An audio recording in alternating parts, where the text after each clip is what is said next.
Shubman Gill will be the man to take India into their next generation of Test cricket. There's a maiden Test call-up for Sai Sudarshan, as indeed Arshdeep Singh. There's a Test comeback after 8 years for Karun Nair. A lot to unpack as India announced their squad for the 5-match series in England, which sees them kickstart their new World Test Championship cycle. For that, we have the company of Anil Kumble. Anil, thank you for your time. Always a pleasure. India's 30th Test captain can now shed light on India's 37th Test captain in Shubman Gill. All of 32 Tests sold. How big a challenge is this? Yeah, it's going to be a massive challenge because Shubman, I think it's a, initially I thought certainly Jasprit Bumrah would have been the automatic choice, but they must have a reason there. I mean, they would have probably spoken to him, and maybe Jasprit, looking at taking a break between matches, he probably felt that it's easier not to be captain, maybe. But ideal choice would have been Jasprit. Now that the selectors have taken a call with Shubman, they'll have to stick with him for a while because I think he needs that kind of a leeway as well. First, he has to establish as a batter because even in Australia, he didn't play all the matches as a batter. So that's number one. Number two, as a captain, he's certainly shown signs. Of course, it's a very different format. He has a calm head. He's done all the right things for GT in the last couple of seasons as a captain. So as a player, it hasn't really affected him, at least in the white ball format. And you expect that to sort of happen in Test matches as well, that there won't be any issues with his batting just because he's captain of the team. It's going to be a different team without the big boys, Virat Kohli and Rohit Sharma, and Ashwin as well. So it's going to look a very different Indian team. All those things that you mentioned make it seem like such a baptism by fire, because to establish himself as a Test batter, to be in this new setup, devoid of experience, it's quite challenging. But was this the right move ahead for India as they now enter this transitioning period in Test cricket? You can't say whether it's a right or wrong. I mean, ideally, you sort of go with your gut and say, okay, this is what should be done, because then you're looking at the future. You want Shubman to perform well and succeed. And it'll take time. If India, like how MS Dhoni was sort of pushed into captaincy in 2007, as the T20 captain. And then suddenly he won the trophy and then things fell into place. He became white ball captain. And subsequently he took over as a Test captain. So it was a natural sort of move for him. And then after that, it's always been sort of the best players in the squad taking over as the captain, whether it was Virat Kohli or Rohit Sharma from him. And now it's a transition. So you'll have to give him time. I think it's important that as Indian fans, as supporting Indian cricket, you need to give him time to settle into that role. And success happens in the first series, nothing like it. If it doesn't, I think that's when you need to give him all the support. It's actually quite curious how there are some similarities with, if you compare this to when Kohli was first appointed Test captain. Very similar age, 25, 26. Both had about 30 tests, both averaging below 40 at time of appointment, and both with 2.5 years of captaincy experience in the IPL. That decision worked well for India a decade ago. Yeah, it did. I think, the other challenge though here is the team is in transition too. You don't have the senior group of bowlers that India had, with Ashwin not being there. Jadeja is 37, 36, 37. Then you have Bumrah, who's sort of looking at keeping him at his best. Hopefully he'll play all the 5 Test matches, which is quite a challenge. I think the indication from the press conference seems to be that that might not be the case. Correct. So then Shami is not there. Yeah. He's your senior fast bowler who would have been great to have in English conditions. He's not going to be there. Mohammad Siraj hasn't really had the kind of, the way his impact has been over the last few Test matches hasn't been that great. Prasidh Krishna is just coming back from an injury, and he's done well, of course, in the IPL, but in Test match cricket, it's different. Akashdeep has done well in the limited opportunities that he's got in Test match cricket. Probably English conditions will suit his style. So it's the bowling attack which sort of makes up for you in the test matches. And the batting is very different. So you need the batting order to now sort of get into their own space of where each one bats. So where is Shubman going to bat? Again, is he going to open the batting? KL Rahul has sort of moved up and down. There was a time when everyone spoke about, and even the team management sort of suggested that KL Rahul is now going to bat only in the middle order. And that changed 2 tests later. And then he's moved up now to opening the batting. So where will Shubman Gill bat? Whether he's going to bat 3, is he going to bat 4? Because opening is sort of now opened up with Rohit retiring. Number 4 has opened up because Virat is not there. So it depends on where Shubman bats. I'm going to ask you that question and get you to try and pick what the best order would be. But for you, just focusing on Gill, what is his best batting position? I think at number 3. I think he's more suited for that.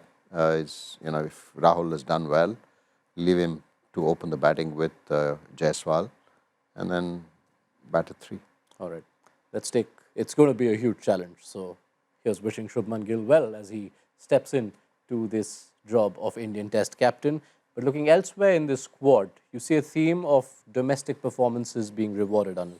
Sai Sudarshan gets a call-up. Abhimanyu Ishwaran stays in the side. He's going to be leading the India A side, who play the shadow tour first. A return for Karun Nair and for Shardul Thakur. It's a good thumbs up and the right message sent for domestic performance. Yeah, it is. It's sad that Sarfraz is not there. I mean, he didn't do nothing wrong. He didn't get a game in Australia. Yeah.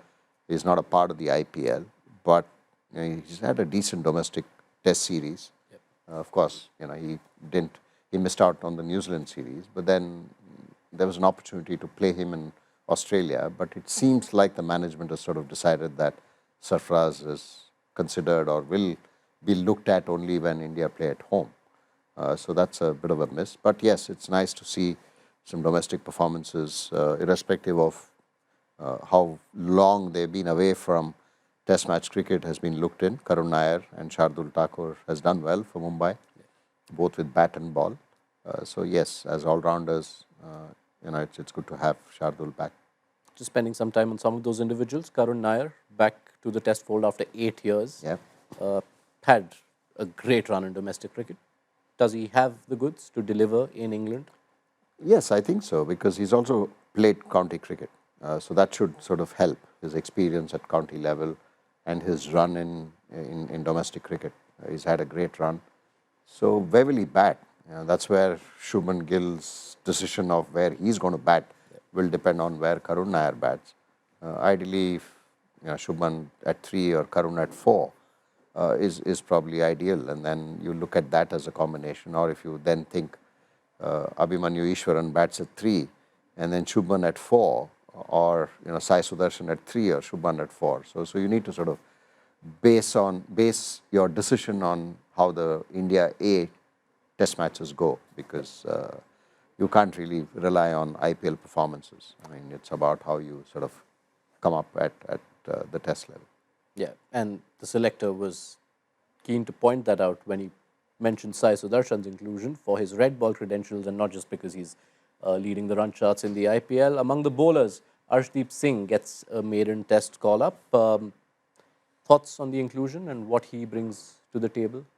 It's good to have variety, because as a left-arm seamer, he certainly brings in different angles. Again, credit to him going and playing county cricket and doing well. So that should augur well for him in terms of bowling with the red ball. It will swing.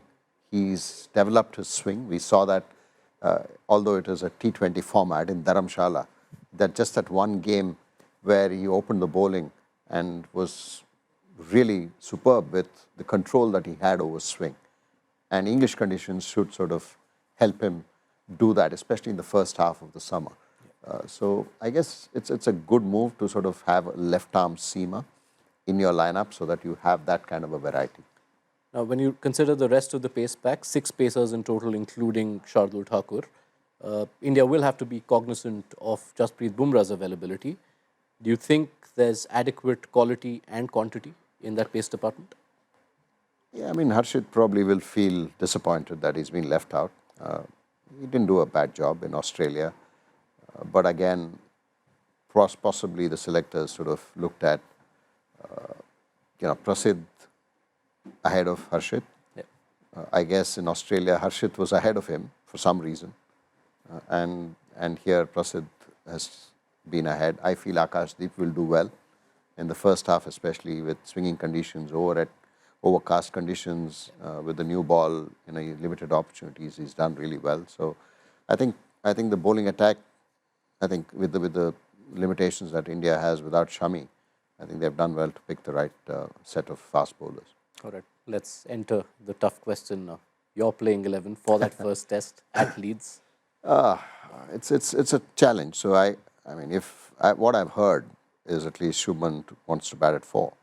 So if that is the case, and we'll go with the skipper, the new skipper, having his say of where he wants to bat, open with Rahul and Jaiswal. And at number 3, based on how the performances of a Ishwaran or a Sai Sudarshan goes, take a call on that, and then have one of them at that position.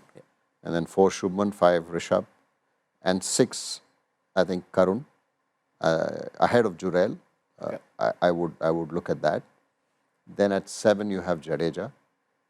At 8, I think early on in the summer conditions, I would want Shardul as a bowler. Yes, as a batter at number 8, I think is good. And the 3 seamers would be Prasidh, then Bumrah, of course, and Akashdeep. So that would be my 11. Nitish Reddy, again, him or Shardul is the option. And no room for Siraj? No room for Siraj early on, I think, because you have Akashdeep who can swing the ball, plus you have Bumrah and then you have Prasidh. Unless, Siraj, I know he's bowled really well in this format, in the IPL, but I think you would look at Prasidh before Siraj. And looking higher up the order, the call between Karun and Jurel, what makes you lean towards Karun? I think you need to sort of give the domestic sort of run in plus the advantage of playing county cricket in England some weightage for Karun. And if he does well in those India A games, then you would certainly get that opportunity.